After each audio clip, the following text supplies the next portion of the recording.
Well, Hell's Canyon, about 5 miles from the Hell's Canyon Dam. And this is as far down the canyon as I'm going to go. Now, one thing that is striking here is all these angles we're seeing in the basalt. Now, if that's just the way they weathered, that's one thing. But if those are uplifted and tilted and such, you have to remember that all those layers were put down level. And if they're not level anymore, there's a good reason for that. And the reason I'm not going down to the dam, they're doing chip sealing down there. And while I could probably get through there in a couple minutes, I could be trapped on the far side there for a half hour to an hour waiting to come back.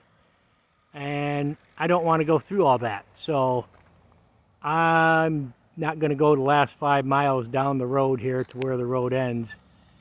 But it's an interesting view here nonetheless. Canyon's a little bit better looking here than it was where I camped and farther up river. As you got farther up river, there just wasn't as much to see. I mean, it didn't look as steep as this. It didn't look as rugged as this. And construction traffic. Now I see some of the algal bloom that I think they were talking about.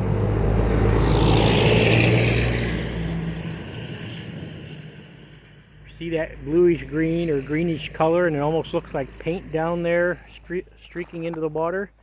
That's probably an algae bloom that's not particularly healthy. But still, it's a beautiful area out here and was definitely worth the look to get out this far.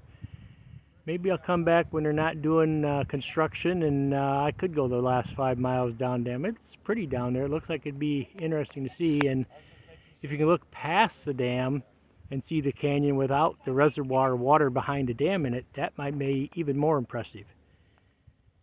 But it doesn't look like it'd be a mile deep here to me. So this isn't the real deep part of Hell's Canyon. So this is the part I can get to, just not the real deep part. But I am up a couple 100 feet off the water right now too. I got to remember that. And if you look back here, you can see how the road slopes down closer to the water. I guess they built the road where they could, how they could, and this was the route they took. If I continue back toward where the bridges are, you can see that they basically made a road cut through the side of the mountain here. And there are places where there's a good amount of road cut on both sides of the mountain, or I should say both sides of the highway. But they're doing chip sealing, and I don't want to get caught up in that mess. But I did want to come down as far as I could and get a look around, see what I could see. Let me go a little bit wide angle here just to capture this a little bit better. That's as wide as it's going to go. So yeah, I can catch the entire range at a wide angle.